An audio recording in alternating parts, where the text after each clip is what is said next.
चादर ओढ़ के कैसे द्वार तुम्हारे आऊं। मेरी चादर ओढ़ के कैसे द्वार तुम्हारे आऊं। हे पावन परमेश्वर मेरे, मन ही मन शरमाऊं। मेरी चादर ओढ़ के कैसे द्वार तुम्हारे आऊं। तूने मुझे जग में भेजा, निर्मल देकर काया। तूने मुझे जग में भेजा, निर्मल देकर काया।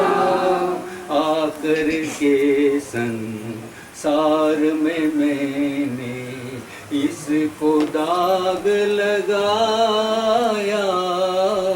आकर के संसार में मैंने इसको दाग लगाया। जन्म जन्म की मैली चादर कैसे मैं छुपाऊं। जन्म जन्म की मेरी चादर कैसे मैं छुपाऊं। मैली चादर ओढ़ के कैसे द्वार तुम्हारे आऊं। मेरी चादर ओढ़ के कैसे द्वार तुम्हारे आऊं। निर्मल वाणी पाकर तुझसे नाम न तेरा गाया। निर्मल वाणी पाकर तुझसे नाम न तेरा गाया। नयन मूंद कर हे परमेश्वर, कभी न तुझको धाया। नयन मूंद कर हे परमेश्वर, कभी न तुझको धाया। मन वीणा के तारे टूटी, अब क्या गीत सुनाऊं। मन वीणा की तारे टूटी, अब क्या गीत सुनाऊं। मैली चादर ओढ़ के कैसे द्वार तुम्हारे आऊं। हे पावन परमेश्वर मेरे, मन ही मन शरमाऊं। मेरी चादर ओढ़ के कैसे द्वार तुम्हारे आऊं। इन पैरों से चलकर तेरे मंदिर कभी न आया। इन पैरों से चलकर तेरे मंदिर कभी न आया। जहाँ जहाँ हो पूजा तेरी, कभी न शीस झुकाया। जहाँ जहाँ हो पूजा तेरी, कभी न शीस झुकाया। हे हरि हर मैं हार के आया, अब क्या हार चढ़ाऊं। राम मेरी चादर ओढ़ के कैसे द्वार तुम्हारे आऊं। हे पावन परमेश्वर मेरे मन ही मन शरणाऊं। मेरी चादर ओढ़ के कैसे द्वार तुम्हारे आऊं।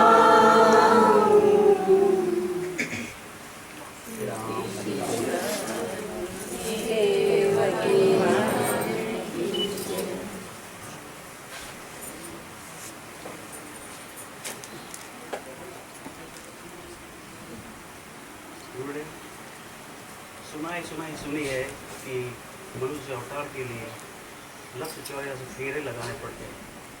क्या कुछ बताएंगे इसके बारे में? ऐसा जरूरी नहीं है कि 84 लक्ष के फेरे लगाने पड़ते हैं। और 84 लक्ष प्रकार के शरीर परमात्मा ने बनाए हैं। मानव शरीर में जैसा जैसा हम कर्म करते हैं उसके अनुरूप हमको फिर भिन्न भिन्न प्रकार के शरीर धारण करने पड़ते हैं। जैसे एक व्यक्ति की बहुत अधिक रुचि बस खाने पीने की है तो परमात्मा एक ऐसा शरीर उसको देते हैं कि बस खाते ही रहो पशु शरीर उसको देते हैं। किसी की दूसरे प्रकार की लड़ाई झगड़े की तो उसके लिए फिर संघर्ष करने वाला शरीर देते हैं, लड़ाई झगड़े करते रहो। किसी के व्यक्ति की बहुत सोने की आदत है तो फिर उसको उस प्रकार का अजगर देते हैं। तो इस प्रकार से मतलब 84 लक्ष शरीरों में किसी न किसी प्रकार की विशेषताएं और जिस जिस प्रकार की विशेषता के हम अभ्यस्त हो गए हैं या जिस प्रकार की विशेष हमारी रुचि होती है उस प्रकार का शरीर परमात्मा हमको दे देते हैं। चलो इसमें रहो। और वो शरीर का प्रारब्ध का भोग जब पूरा हो जाता है तो उसके बाद फिर दूसरा शरीर हमको मिल सकता है। और 84 लक्ष शरीरों में कोई भी शरीर ऐसा नहीं है जिसमें हम ऐसा कर्म कर सकें जिससे हमको पुनः मानव शरीर मिले। ये मानव शरीर जो है तो परमात्मा की अहेतु की कृपा से मिलता है। कबहू की कर करना नर दे। कभी परमात्मा को लगता है कि जीव बेचारा बहुत भटक चुका है, बहुत परेशान हो गया है, इसको अब कृपा करके मानव शरीर दे दिया जाए जिससे कि ये आत्म कल्याण करेगा। और मानव शरीर से फिर 3 रास्ते हैं। ऊर्ध्वगमन कर सकते हैं अर्थात हम देवत्व की प्राप्ति कर सकते हैं, मोक्ष की प्राप्ति कर सकते हैं, भक्ति की प्राप्ति कर सकते हैं। मानव शरीर से हम पुनः मानव बन सकते हैं। मानव शरीर से हम त्रियग योनि है, ये जो 84 लक्ष शरीर है इनमें जा सकते हैं। मतलब 3 तरफ रास्ते खुले हुए हैं। और जिस तरफ हमारा कर्म ले जाए, हम कर्म जिसमें कर्म की प्रधानता है, हम जैसा जैसा कर्म करते हैं उसके अनुरूप ही फिर हमको वैसा शरीर मिलता है। मानव शरीर के लिए जीव अगर मानव शरीर में सही कार्य कर रहा है तो पुनः उसको मानव शरीर मिल सकता है। परंतु जैसे पशु सोचे कि हम मानव शरीर धारण कर लें, उसको इतनी समझ नहीं कि वो पुनः शरीर धारण करने के लिए। हाँ, कभी कभी ऐसा होता है कि किसी पशु का शरीरांत हो रहा है और किसी मानव को देखते हुए मानव के साथ उसकी चित्तवृत्ति तो जुड़ के शरीर का प्रारब्ध पूरा करके फिर वो मानव बन सकता है, जरूरी नहीं कि बनेगा ही। और मानव शरीर, हाँ, आज वर्तमान में हम सब बहुत सौभाग्यशाली हैं कि मानव शरीर में हैं। अब हमको कम से कम इतनी कोशिश तो करनी ही चाहिए कि पुनः मानव ही बने। और अन्यथा तो फिर अब जैसे पशु पक्षी हैं तो प्रारब्ध तो इनको भोगना ही है। प्रारब्ध भोग में अब सुबह से शाम तक ये सिर्फ उदर पूर्ति और के लिए ही वो लगे रहते हैं। और फिर उसके बाद उसके ज़्यादा निद्रा सो सकते हैं। तीसरा, परिवार का विस्तार कर सकते हैं। इसके अतिरिक्त और कोई कर्म तो इनके जीवन में नहीं कोई है। सिर्फ मानव जो है, आप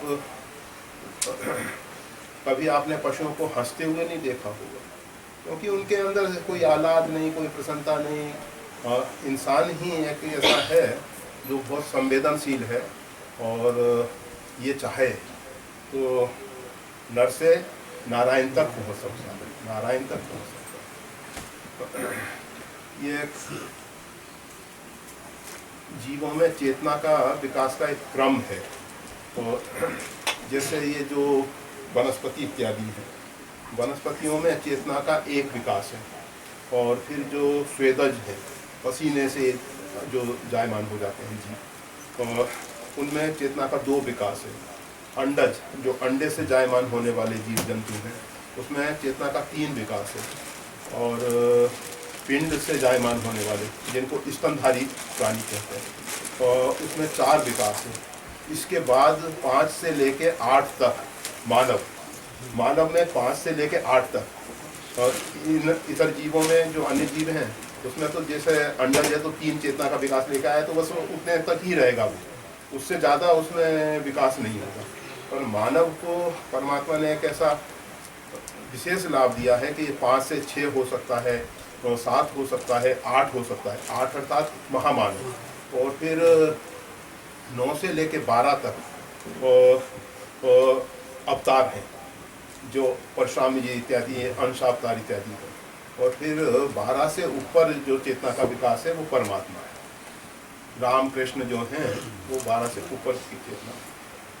तो ये मतलब मानव में एक संभावना है कि वो अपने अंदर चेतना को विकसित कर सकता है 5 से लेके 8 तक, मतलब परमात्मा के बहुत बहुत नज़दीक पहुंच सकता है, अवतार तक पहुंच सकता है, और फिर वो स्वयं भी परमात्मा में अपने आप को लीन कर सकता है।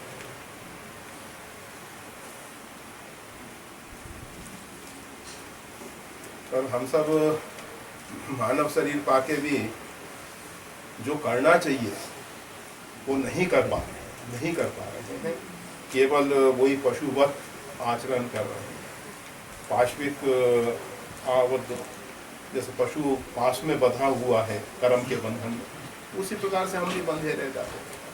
हमें तो कर्म के बंधन से मुक्त होना है। कर्म करें परंतु वो हमारे लिए बंधन कारक ना हो। हम भोजन करें परंतु भोजन का पात्र गले में ना बांध लें। वो आपको पहले भी बताया था, एक बार हम सब जा रहे थे तो एक कुत्ते के गले में मिट्टी का जो हंडी होती है और उसका गोल भाग गले में फंसा हुआ था। तो उसने कुछ आहार के लिए मुख उसमें डाला होगा, और